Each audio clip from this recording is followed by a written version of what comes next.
সামনে তো জাতীয় সংসদ নির্বাচন। সিরাজগঞ্জ ৫ আসন থেকে আপনারা কাকে বেছে নেবেন? আলী আলম সাহেবকে। এই এলাকায় নির্বাচনে প্রচারণা কারা বেশি আসছে আপনাদের চোখে লক্ষ্য করছেন কাদের? জামাত ইসলামী। আপনি দেখা গেছে যে পরিবারে কয়টা ভোট? 7টা। এই ৭টা ভোট কোথায় যাবে? তারিবাল্লাই দেব।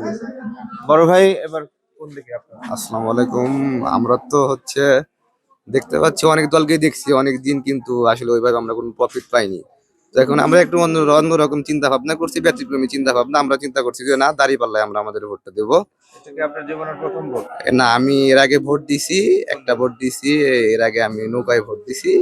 তো এখন ইনশাল্লাহ ভাবতেছি যদি এখন দাঁড়িপাল্লাই দিব আর কি। সিরাজগঞ্জ ৫ আসন থেকে সামনে নির্বাচনে আপনারা কাকে বেছে নেবেন? আমি তো যোগ্য ব্যক্তি আনি তাই বেছে নিব আল্লাহর করে। আপনার বিবেচনা যোগ্য কে? আমি তো কোনো দল টল করি না, এখন জামাতেই দিব আল্লাহর করে।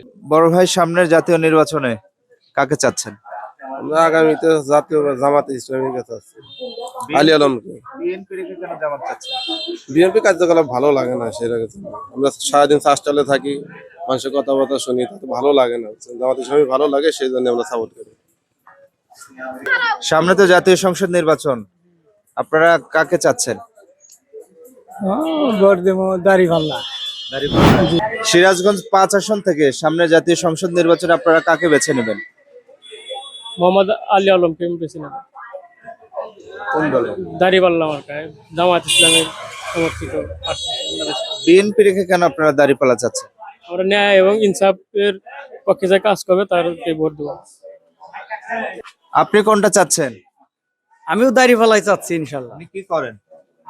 আমি ব্যবসায়ী। দাঁড়িপাল্লা কেন? দাড়িপাল্লার লোক সৎ এবং ভালো মানের লোক, তাই তাকে ভোট দেবে।